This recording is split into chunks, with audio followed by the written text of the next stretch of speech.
নমস্কার, আজ বানাবো হোমমেড মেয়োনিজ। এটা একবার বাড়িতে বানালে আর বাজার থেকে কিনতে হবে না।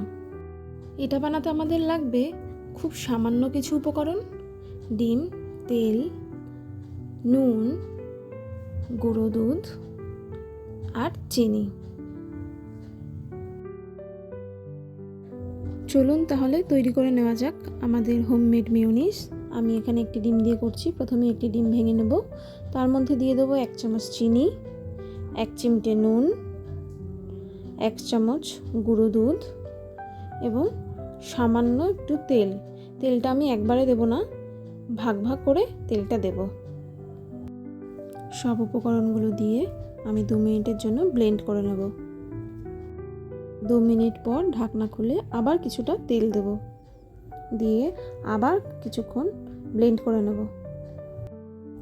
তেলটা একবারে পুরোটা দিয়ে দেওয়া যাবে না, তেলটা পুরোটা একবারে দিয়ে দিলে পারফেক্ট মেয়োনিজ হবে না। এভাবে 2 মিনিট পর পর তেল অ্যাড করে ব্লেন্ড করে নেব, যতক্ষণ না পর্যন্ত পারফেক্ট ঘন মেয়োনিজ তৈরি না হচ্ছে।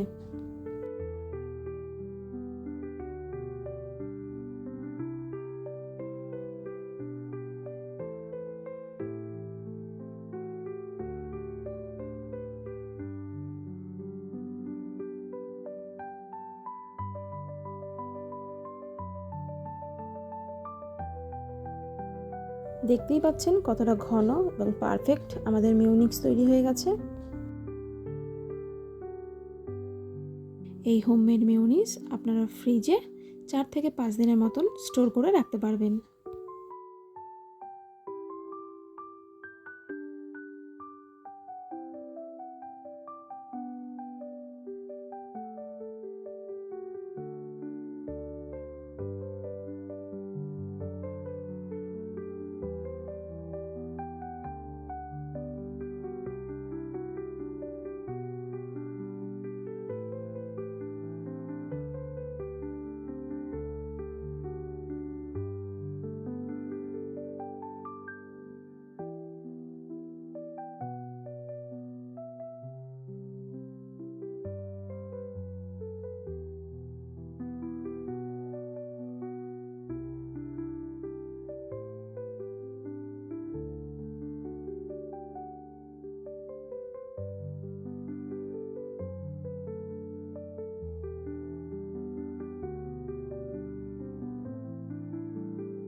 ধন্যবাদ সবাইকে ভিডিওটি পুরোটি দেখার জন্য। ভিডিওটি যদি আপনাদের ভালো লাগে একটি লাইক, কমেন্ট, শেয়ার আর চ্যানেলটা সাবস্ক্রাইব করে আমার পাশে থাকবেন।